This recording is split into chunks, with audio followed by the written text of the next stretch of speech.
This was a work of art. I was absolutely blown away. But I'll tell you why I was blown away. Let's jump in. During the French Revolution, vampire hunter prodigy Richter Belmont fights to uphold his family's legacy and prevent the rise of ruthless, power-hungry vampire. So Castlevania Nocturne is actually based on 2 games rather than 1, like we had the original Castlevania animation with the 4 seasons based on other games.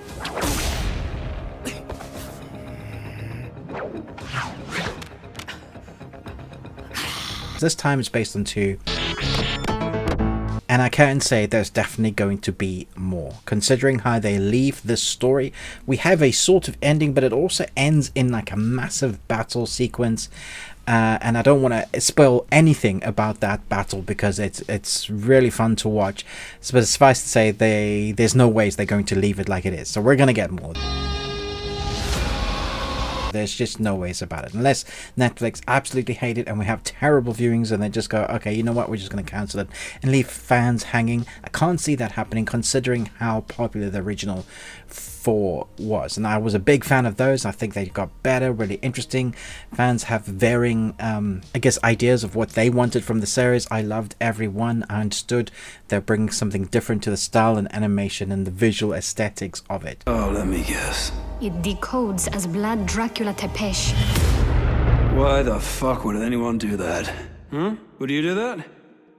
When it comes to this one, it's more of the same, but also beautifully stylized and wonderfully told. We have 8 episodes, about 25 minutes apiece. There's a 30-minute episodes for the last one, and it's the story of this supposed last Belmont, who we start off with a big crescendo of an action sequence, no spoilers, and he ends up living with a surrogate family in France, and they have various magics.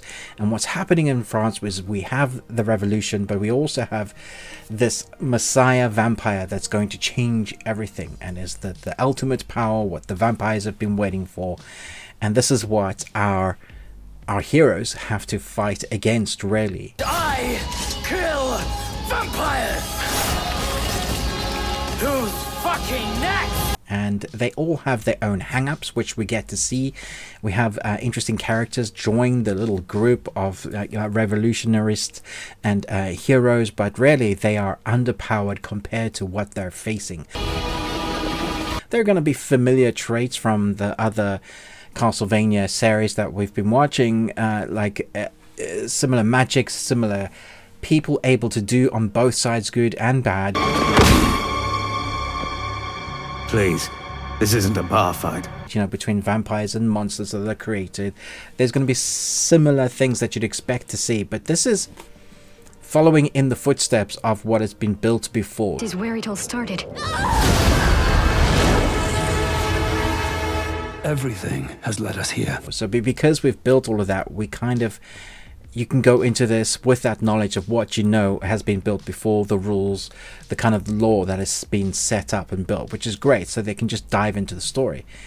It also doesn't step back from the gore and violence of what we've had in Castlevania before. I wish I could fucking kill you twice. Fully brutal, fully just dark and menacing and dramatic and depressing at times. It's a fairly realized dark world that doesn't really get much levity. There's no real comedy.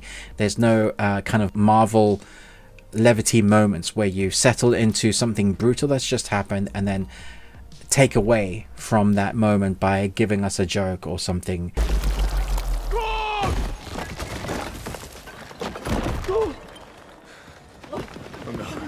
no, Cog! I'm perishing! Coggy! Dorf, I'm down here. Where are you? I'm gonna get you out. Okay. Oh. Here I am. Okay. I didn't die. Yes, you're alive! Turns out the only part of a Cronin that's alive is his mouth. Corgi, listen. I need you to call the goats. I'll do my best. Guard him with your life. I will. To relieve us, because none of us can handle anything dark or depressing. None of that is here. It's a dark story, and it's our heroes trying to be heroes in amongst being the underdogs, and that's what we get here. And when it comes to the animation sequences, it's brilliant.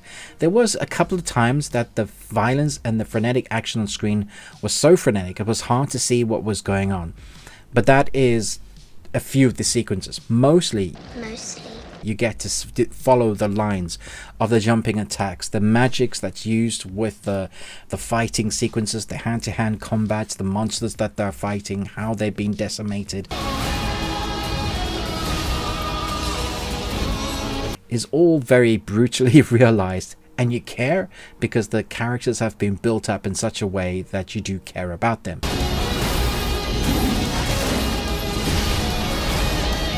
When it comes to voice acting, you have wonderful voice actors you can check for yourself on IMDb. I've only been afraid once in all my life.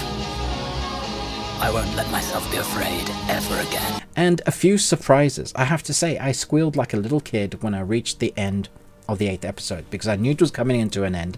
I knew this couldn't be it.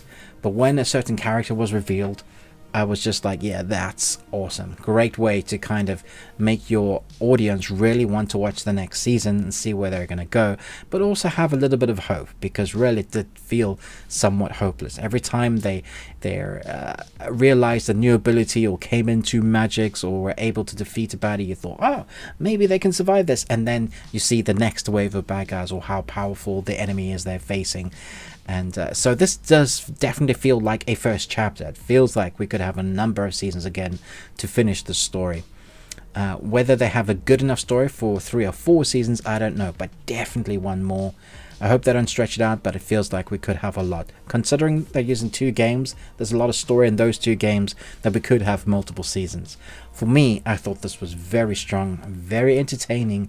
I'm going to give this 4.75 Nicolas Cages out of 5. You got one. Congratulations. Almost perfect.